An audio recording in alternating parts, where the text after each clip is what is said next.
하루의 시작과 끝에서 늘 내 곁을 지켜주는 또 하나의 가족.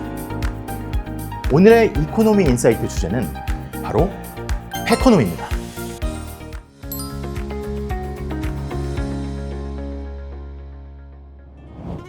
무려 4만 원짜리 반려견 전용 물이 있다고 하는데 이거 믿어지시나요? 저도 지인한테 이 얘기를 듣고 깜짝 놀랐는데요. 요즘 주변 사람들을 보면 거의 많이들 반려동물을 키우고 있는 것 같아요. 한국 반려동물 보고서에 따르면요, 한국인 4명 중에 1명 이상이 반려동물과 함께 살아가고 있을 정도로 반려동물과 함께하는 인구 1,500만 명 시대인데 1, 2인 가구 증가와 라이프 스타일의 변화로 반려동물을 키우는 반려인이 계속 늘고 있습니다. 한국의 반려동물 산업 규모는 이미 육아용품 산업 규모를 넘어섰다고 해요. 앞으로 반려동물 시장 규모는 2020년 3조 3,753억 원에서 2027년 6조 원에 달할 걸로 전망됩니다. 관련 산업은 크게 5가지. 테크, 리빙, 금융, 푸드, 플레이 분야로 나눌 수 있는데요. 펫푸드 시장이 여전히 큰 비중을 차지하고 있는 건 맞지만요. 전문가들은 반려동물 용품, 장치, 서비스 시장의 성장 가능성에 더 주목을 하고 있다고 합니다.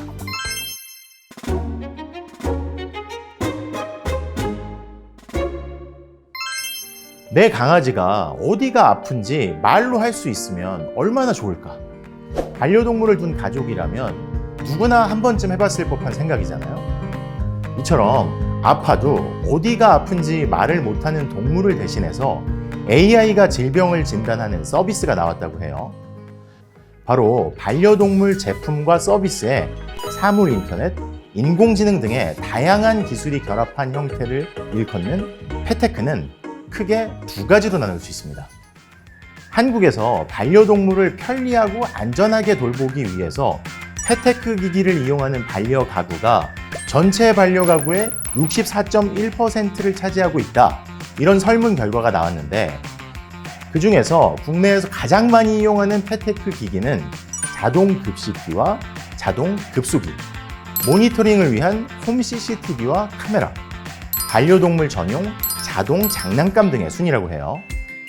여러분들 중에서도 이 3가지 중에서 하나라도 구매해 보신 적 있는 분들 손 한번 들어보시죠. 아무튼 바야흐로 2013년부터 성장한 초기 펫테크 제품들은요, 주인이 집에 없을 때 홀로 있는 반려동물을 관찰하거나 먹이를 주고 실시간으로 음성이나 화상으로 대화를 하거나 놀아주는 것을 돕는 IoT 기반 제품에 집중되었던 반면 최근에는 반려동물의 음성과 신체적인 변화를 분석해서 감정 상태를 전달해주는 의사소통 기기, 행동 패턴을 학습해서 그에 맞춰 움직이는 장난감 등 AI와 빅데이터에 기반한 제품들이 속속 등장하고 있습니다. 점점 발전하는 알파도 AI는 우리 아이의 먹거리도 놓치지 않습니다. 아이의 체질에 따른 사료를 AI가 분석하여 맞춤 사료를 제공합니다. 똑똑한 보호자들의 선택, 반려동물 AI 홈 헬스케어 솔루션.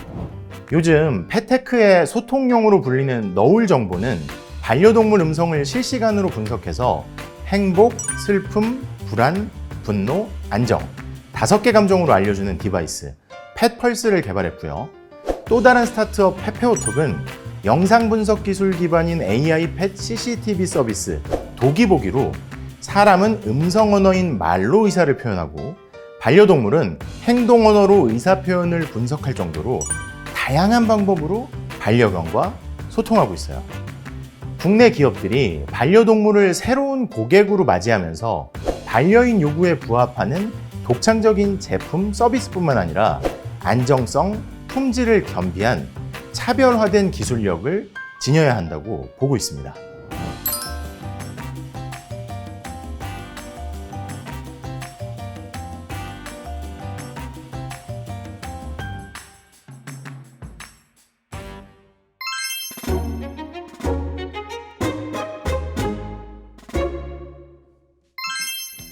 사람이 사는 집인데 왜 반려동물을 위한 인테리어? 라고 궁금해하시는 분들이 많으실 텐데 그 이유는 반려동물을 인간처럼 대한다. 즉, 펫 휴머나이제이션 바람이 불고 있기 때문입니다. 이는 요즘 사람들이 펫과 함께하는 삶을 중시함에 따라 펫의 태생부터 죽음까지 함께하려는 소비자가 늘어나면서 펫리빙, 주거 형태, 장묘 방식 등이 크게 변화하고 있어요. 반려동물이 누리는 문화가 사람의 것과 비슷하게 닮아가고 있는 이러한 흐름은 인테리어 시장에도 영향을 끼치기 마련인데요. 주거 공간이 사람만을 위한 공간에서 반려동물과 함께하는 공간으로 변화하기 시작하면서 펫테리어에 대한 관심이 뜨거워진 이유입니다. 그 중에서 가장 유명한 생활가구 브랜드 일룸 아세요? 일룸은 반려동물용 가구 시리즈 캐스터네츠로 큰 인기를 끌었습니다. 기존의 반려동물용 가구는 전체 인테리어와 어울리지 않거나 공간을 많이 차지하는 등 불편한 점이 많았는데 일룸은 반려동물과 사람이 공동으로 사용할 수 있는 일체형 가구 제품을 내놓아서 많은 반려인들의 선택을 받게 된 거죠.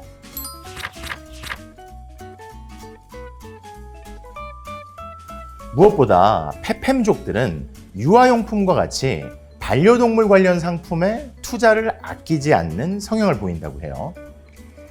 요즘 이러한 사람들 사이에 펫플렉스 한다라는 말이 유행이라고 하는데 우리 현대인들 중에서도 펫플렉스 하는 중이시라면 살짝 찔리실 텐데요. 대표적인 펫플렉스의 연예인으로 가수 엄정화 씨와 걸스데이 박민아 씨가 있어요. 이 엄정화 씨는 진돗개 슈퍼를 위한 전용 테라스가 마련된 집에 살고 있고요. 걸스데이 미나 씨는 한강뷰였던 집에서 반려견들을 위해 마당이 있는 집으로 이사했다고 밝힐 정도라고 합니다. 이렇게 사람과 반려동물 모두가 편안하고 만족감을 주는 공간을 구현하기 위해서 반려견 전원주택단지, 반려동물을 키우는 사람들만 입주할 수 있는 펫빌라 등 펫테리어가 기본이 되는 주택도 선보여지고 있습니다. 펫팸족 특화 아파트의 경우에 반려동물 전용 놀이터, 호텔 등의 커뮤니티 시설을 아파트 단지 내에 구축하고 있고요. 특화 설계, 구조 및 조경까지 제공하고 있다고 하니까 저도 다시 태어나서 반려견으로 살고 싶을 지경이네요.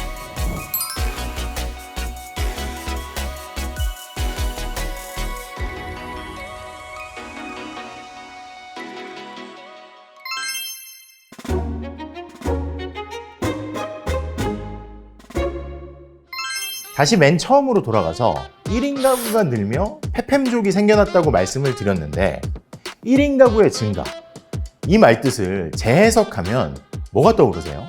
저출산 국가라는 키워드가 자연스럽게 생각나실 겁니다. 한국의 합계 출산율이 작년 기준 0.78명으로 OECD 국가 중에서 유일한 1명 이하 국가예요. 이처럼 극심한 저출산 대열에 들어선 나라에서 보험사가 느끼는 공포는 작지 않습니다. 아니, 사람이 태어나야 암보험도 팔리고 자동차 보험도 가입하고 여행자 보험도 인기를 끌 텐데 그렇지가 않다라는 말이죠. 이렇게 되니까 주요 보험사에서 펫보험에 대한 시장성에 주목합니다. 반려동물 수가 증가하면서 반려인들의 진료 비용 고민도 함께 커지는 상황이잖아요. 업계에 따르면 동물병원 1회 평균 진료 비용은 약 84,000원으로 매달 한 번 동물병원을 방문하면 얼마일까요? 84,000원 곱하기 12개월로 따졌을 때 연간 약 100만 원의 진료 비용이 드는 셈인데 한국소비자연맹 설문 결과 반려인의 약 83%가 동물병원 진료 비용이 부담된다라고 응답했다고 해요. 미국만 보아도 이 펫보험 시장 규모가 3조 2천억 원, 영국이 2조 4천억 원, 일본이 8,400억 원으로 펫보험 시장 규모도 확대되고 있어요. 그럼 한국의 펫보험 가입률은? 피디님, 이거 몇 퍼센트쯤 된다고 보시나요? 10%, 10%, 20% 아닙니다. 놀랍게도 우리나라는 아직 1%에도 미치지 못한다고 합니다. 여러분들도 다 아시는 건강보험, 300만 원 정도 월급 받으시는 분 기준으로 보면 7%, 그러니까 21만 원이 매달 빠져나가잖아요. 그러면 펫보험이 1년에 50만 원? 이게 비쌀까요? 펫 비즈니스와 금융상품을 결합한 펫 적금, 펫 신탁, 펫 카드 등 펫 금융 상품들이 시장에서 활발한 것에 비해서 펫보험 가입률은 왜 아직 1%에 미치지 못할까요? 그 이유는 아직 반려동물 의료 체계가 명확하게 정립되어 있지 않은 탓인데요. 관련 규제 및 기준을 정하는 기틀이 우선적으로 구축되어야 하겠죠.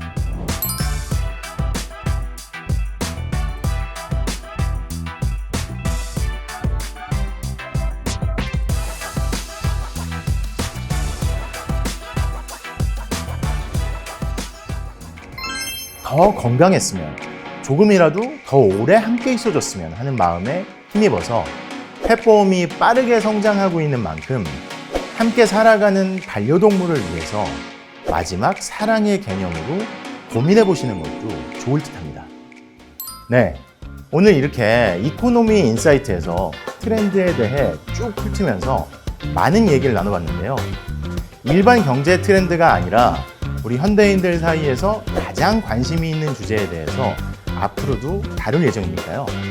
많은 관심 부탁드립니다.